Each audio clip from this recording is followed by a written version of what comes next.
Welcome to the M.O.W. channel. Today, we're diving into the 2008 murder case of Travis Alexander. Please don't forget to hit that like and subscribe button. Alright, let's get started. Travis Alexander's life began modestly in Riverside, California, where he was born on July 28, 1977. His early years were rough. A difficult home environment forced him to grow up fast. At just 8 years old, he moved in with his grandparents, and after his father passed away in 1997, all 7 of his siblings were also taken in by them. Travis once admitted to friends that before he found religion, he often got into fights, but everything changed after he joined the Church of Jesus Christ of Latter-day Saints. His faith reshaped his outlook, helping him stay motivated and inspiring the people around him. As an adult, Travis became a successful salesman for the prepaid legal services company PPL, and he also worked as a motivational speaker. His job energized him, and he loved performing. He even tried stand-up comedy under the stage name Eddie Snell. At church, he was known as a dedicated and active member,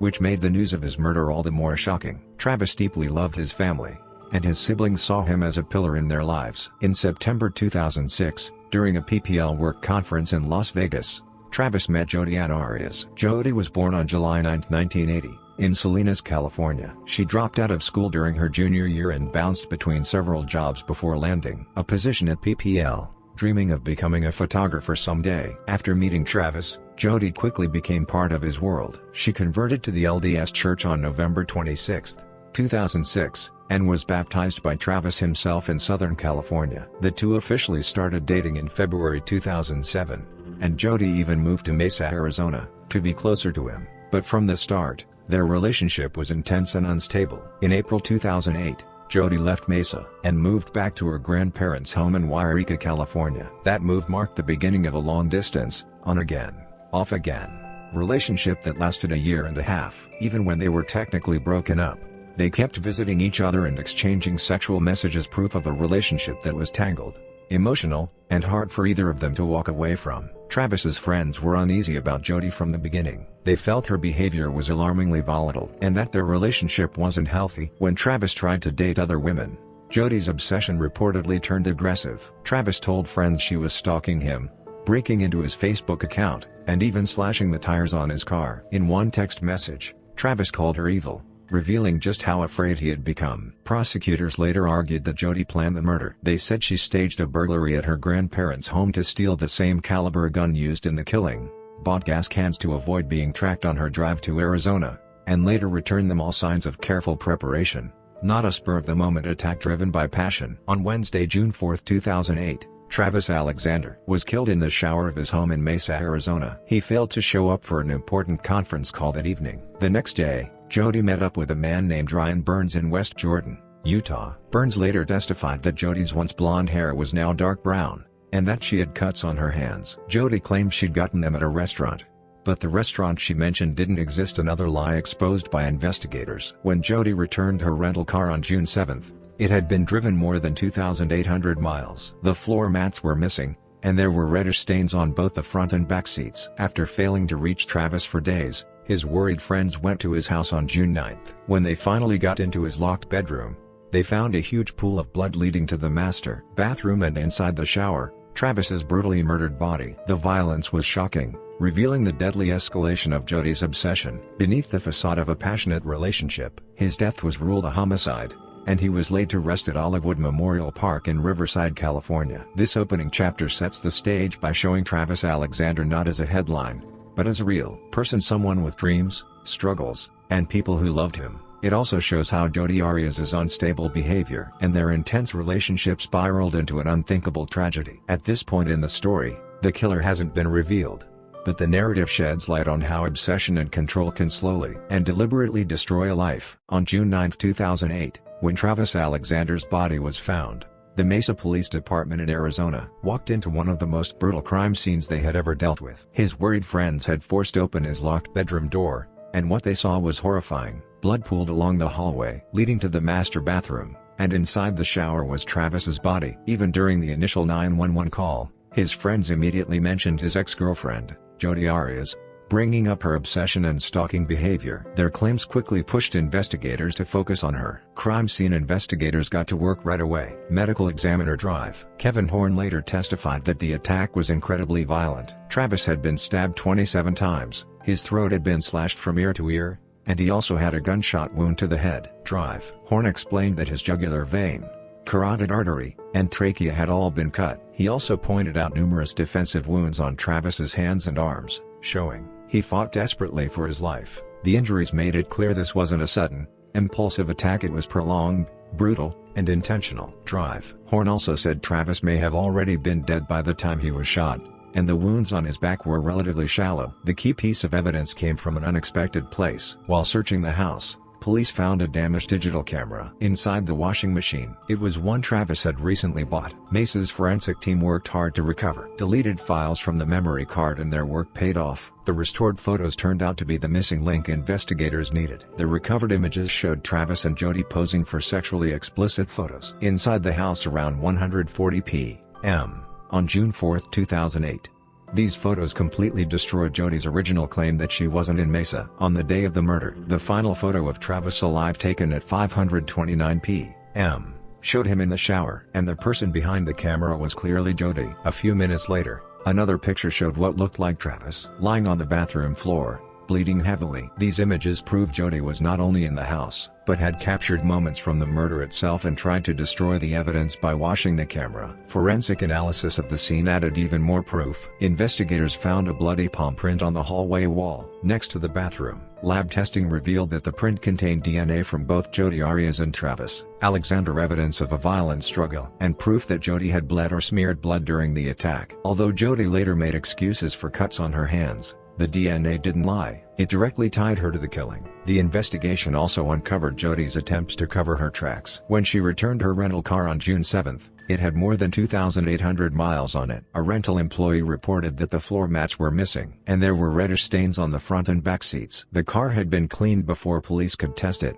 but the mileage and other evidence strongly suggested that Jody drove long distances to hide her movements. She also refused to take a polygraph test early in the investigation. On July 9, 2008, a grand jury in Maricopa County indicted Jody Arias for first-degree murder. She was arrested 6 days later at her home and extradited to Arizona. During this time, she gave detectives several different versions of what happened. At first, she claimed she wasn't in Mesa at all. Then she said 2 intruders broke in, killed Travis, and attacked her. 2 years later, she changed her story again, saying she killed Travis in self-defense after suffering abuse. Each new version contradicted the last and destroyed her credibility. Chapter 2 focuses on these scientific findings, Jody's shifting stories, and the gruesome details of the crime scene. It shows how every piece of evidence, big and small, slowly connected, pointing directly to Jody Arias as the killer. Piece by piece, investigators put the puzzle together, revealing the truth behind the violence hidden inside Travis Alexander's home. After Jody Arias was officially charged and entered her plea, her trial began on January 2, 2013, in Maricopa County Superior Court, with Judge Sherry K. Stevens presiding. What unfolded wasn't just a murder case, it was a courtroom drama built on 2 completely different stories and one woman whose explanations kept changing. Arias was represented by public defenders L. Kirk Nurmi and Jennifer Wilmot. 1. The prosecution: this was premeditated murder. Prosecutor Juan Martinez opened by portraying Jody Arias as a jealous ex-girlfriend who attacked Travis Alexander because he wanted to move on with his life. His main argument was clear: this wasn't a crime of passion, it was first-degree, premeditated murder. Martinez pointed out that Arias staged a burglary at her grandparents' house to steal a gun, and that the gun taken was the same .25 caliber weapon used to shoot Travis. He also highlighted how she used gas cans during her road trip to hide her travel records and avoid leaving a trail. According to witnesses, Arias acted unusually calm and normal the day after Travis was killed, something the prosecution argued showed she had executed a plan, and then slipped right back into her everyday life. Martinez repeatedly showed the jury the extent of Travis's injuries: 27 stab wounds, a slashed throat, and a gunshot wound, describing the attack as nothing short of a slaughter. He accused Arias of being manipulative, lying throughout the investigation, and trying to play the jury, just as she had tried to manipulate Travis. 2. The defense: she was a victim of domestic abuse. Arias's defense team told a completely different story. They argued that Travis Alexander was the abusive one, and that Jody killed him because she feared for her life. Arias took the stand herself, something almost unheard of in a death penalty case, and testified for a staggering 18 days. She described abuse she said she suffered growing up and compared it to what she claimed Travis put her through. According to her testimony, their sexual relationship became increasingly degrading, and Travis was emotionally and physically abusive. She even held up her left hand to show her bent ring finger, saying she injured it while trying to block one of his kicks. Her version of events was that she accidentally dropped Travis's camera, he snapped and attacked her, and she fought back in fear, acting purely in self-defense. The defense brought in domestic violence expert Alice LaViolette, who testified that Jody showed signs of being an abused partner, and that victims often hide their abuse out of shame and fear. The defense also attempted to introduce emails suggesting Travis had sociopathic tendencies, but the judge ruled them inadmissible, sparking heated debate inside and outside the courtroom. 3. The Battle of the Psychologists. Some of the most intense courtroom moments came from the psychological experts. Defense psychologist Richard Samuels testified that Arias was under extreme stress during the killing, and might have entered a fight or flight state, causing her memory to fail. He diagnosed her with PTSD, but the prosecution's psychologist, Janine DeMarte, strongly disagreed. She testified that Jody was not an abuse victim and did not have PTSD. Instead, she believed Jody showed signs of borderline personality disorder, pointing to her pattern of lying and manipulative behavior. The defense countered with another expert, Robert Geffner, who argued that DeMarte used the wrong type of psychological tests to diagnose a personality disorder, setting off another round of disputes over credibility. Prosecutor Martinez also attacked Samuels' objectivity, implying he felt sympathy for Arias, an accusation that would later be criticized by the Court of Appeals as inappropriate. Still, the back and forth left jurors with a difficult question. Was Jody Arias a cold, calculated killer or a mentally fragile victim pushed to the edge? During closing arguments, Martinez again painted Arias as a manipulator who crafted story after story to sway the jury. The defense countered by saying the prosecution's theory of premeditation didn't make sense, and that Jody's actions didn't match the behavior of someone carrying out a calculated mission. This chapter highlights the clash of narratives: truth versus lies, planning versus impulse, abuse versus self-defense, and shows the lonely, grueling process the court went through to uncover what really happened. The Jody Arias trial is one of the most unforgettable examples of how the media and public attention can reshape a courtroom in 21st century America. What happened wasn't just a murder trial, it became a full-blown media circus, a runaway train of worldwide fascination. 1. The rise of live trial coverage and the turn toward entertainment. One of the biggest reasons the case exploded was that the court allowed almost every moment to be broadcast live, unedited, through a public web feed. The Arizona Court of Appeals overturned Judge Sherry K. Stevens' decision to close certain hearings, and even during the penalty phase when the jury was deciding life or death, the testimony was aired for everyone to watch. This changed everything. Cable news networks covered the case daily, and channels like HLN hit record ratings, becoming the #1 ad-supported cable network at the time. Because the case had everything: jealousy, religion, sex, betrayal, and a brutal killing, it basically turned into a live-streamed weekly soap opera. Many critics said the justice system had been reduced to entertainment. Outside the courthouse, crowds showed up every morning, hoping to grab one of the few public seats inside. Some days it looked more like people lining up for a concert or a championship game. Fans debated the trial non-stop on social media, shaping public conversations about witnesses and possible verdicts before the jury even finished listening to testimony. 2. Online rage and the people caught in the crossfire. Social media, especially Twitter and Facebook, became an amplifier for every reaction, rumor, and opinion. Whenever a new piece of testimony came out, the internet exploded, often instantly turning its anger toward anyone involved in the defense. One of the worst hit figures was domestic violence expert Alice LaViolette. After she testified that Arias showed signs of being an abuse victim, she became the target of intense online attacks. People bombarded her with insults, and before her upcoming book was even published, strangers left over 500 negative reviews on Amazon, an online mob, as one retired judge described it. The threats didn't stop with witnesses. When the jury deadlocked during the sentencing phase, the one juror who refused to vote for the death penalty had her name, address, and phone number leaked online. She reported receiving death threats, and the situation got so bad that Maricopa County Attorney Bill Montgomery publicly urged people to stop attacking the jurors. These pressures raised serious questions about whether witnesses and jurors could truly do their jobs without fear for their safety. 3.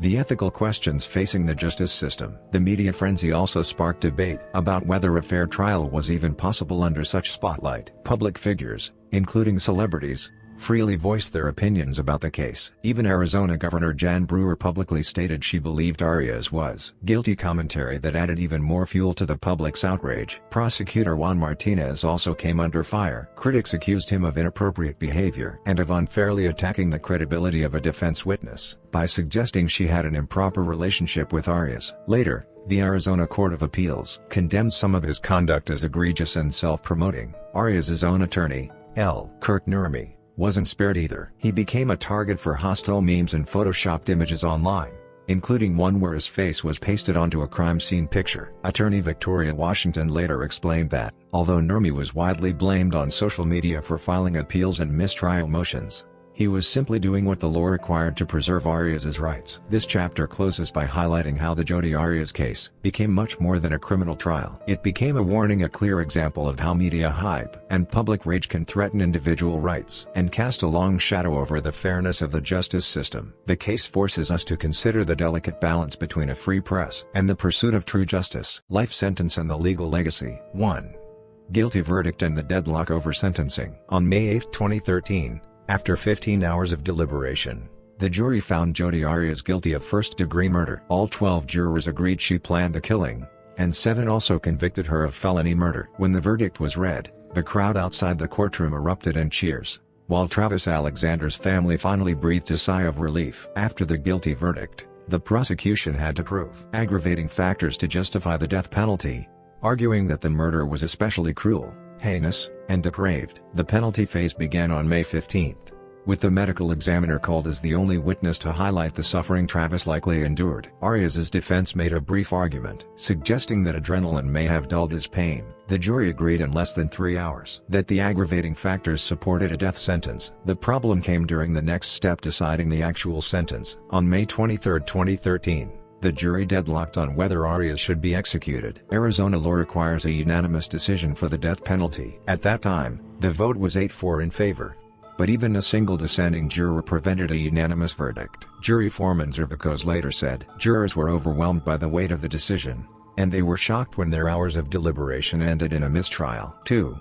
The second sentencing trial. Maricopa County Attorney Bill Montgomery believed a fair jury could be assembled for a retrial, and a second sentencing trial began on October 21, 2014. During this trial, Mesa police experts admitted new details, including evidence that Alexander's laptop contained viruses and pornography, testimony not addressed in the first trial. On March 5, 2015, the second jury also deadlocked 11-1 in favor of the death penalty. Judge Sherry K. Stevens declared another mistrial after about 26 hours of deliberation over 5 days. This was an extremely rare outcome, even by legal standards. One juror later reported receiving threats, showing how the case had caused turmoil beyond the courtroom. After 2 mistrials, Judge Stevens had the legal option to impose life without parole, or life with the possibility of parole after 25 years. 3.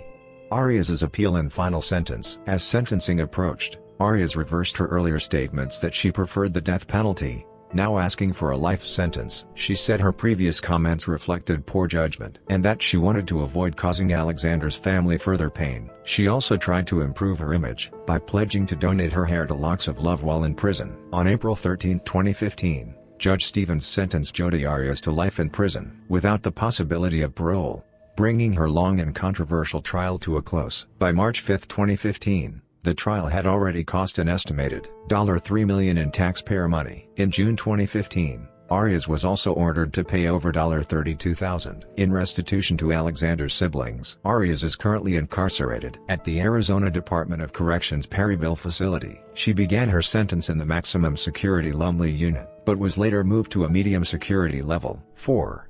Appeals and the case's legal legacy. Even after her sentencing, Arias continued to appeal. In 2018, her attorneys argued that prosecutor Juan Martinez had acted inappropriately throughout the trial, stirring media frenzy and influencing the jury unfairly. On March 24, 2020, the appeals court criticized Martinez's egregious and self-promoting misconduct but upheld Arias's conviction, citing the overwhelming evidence of her guilt. On November 4, 2020, The Arizona Supreme Court refused to rehear the case. The Jodi Arias trial remains a lasting example in modern American legal history. It demonstrates how mass media coverage and public outrage can threaten the fairness of a trial, putting jurors and witnesses under intense pressure. At the same time, it shows that a defendant who lies and manipulates can still be convicted through solid scientific evidence and logical reasoning. While a life without parole gave some measure of justice to Travis Alexander's family, the case's legacy, the obsessive violence, the courtroom chaos, and the public frenzy will be remembered for years to come. That's it for today's story. Make sure to subscribe,